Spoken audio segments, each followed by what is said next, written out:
उत्तर प्रदेश के जनपद गाजीपुर में जहां नुसरत अंसारी समेत 14 लोगों का नामांकन पत्र खारिज।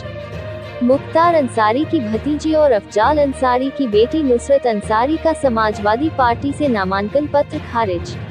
नुसरत अंसारी समेत 14 लोगों का नामांकन पत्र खारिज।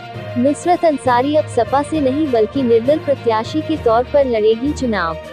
अफजाल अंसारी और नुसरत अंसारी समाजवादी पार्टी से ए और बी फार्म भरकर किया था नामांकन। 75 लोकसभा गाजीपुर के लिए कुल 25 प्रत्याशियों ने किया था नामांकन। अब सपा से इंडिया गठबंधन के प्रत्याशी के तौर पर अफजाल अंसारी लड़ेंगे चुनाव। देखिए पूरी रिपोर्ट।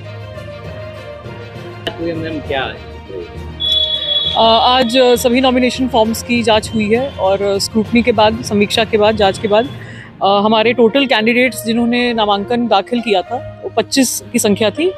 कुछ ने मल्टीपल सेट में दाखिल किया था, तो 25 कैंडिडेट्स ने 38 सेट्स टोटल दाखिल किए थे और आज सभी सेट्स की अलग अलग समीक्षा की गई। सभी कैंडिडेट्स की सभी सेटों की समीक्षा की गई और समीक्षा के बाद इन 25 कैंडिडेट्स में से 14 के नामांकन पत्र हमें अस्वीकृत करने पड़े क्योंकि उनमें कुछ कमियां थी और जो बाकी 11 कैंडिडेट्स हैं उनके नामांकन पत्र सही पाए गए और वो जो है वो वैलिडली नॉमिनेटेड कैंडिडेट्स कैटेगरी में आ गए हैं। शेष के नामांकन पत्र रिजेक्ट हो गए हैं और उनकी जो सूची है वो चस्पा भी कर दी गई है। मैम, अफजाल अंसारी और नुसरत अंसारी एक फार्म समाजवादी पार्टी से, तो इसमें इनका भी खारिज हो गया समाजवादी पार्टी नुसरत अंसारी। देखिए, जो सब्स्टिट्यूट कैंडिडेट की व्यवस्था है उस केस में जो मुख्य कैंडिडेट होते हैं यदि उनका पर्चा स्वीकृत हो जाता है तो सब्स्टिट्यूट कैंडिडेट का स्वतः ही निरस्त हो जाता है।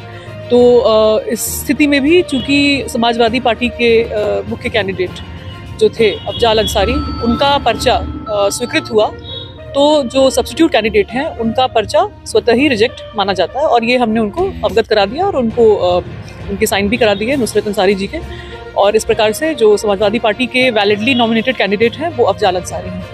अगर नामांकन वापस लेते हैं क्या करना? अब जब वापस लेंगे तो जो भी भारत निर्वाचन आयोग के दिशा निर्देश होंगे उसके अनुसार कार्रवाई की जाएगी और आपको अवगत कराया जाएगा।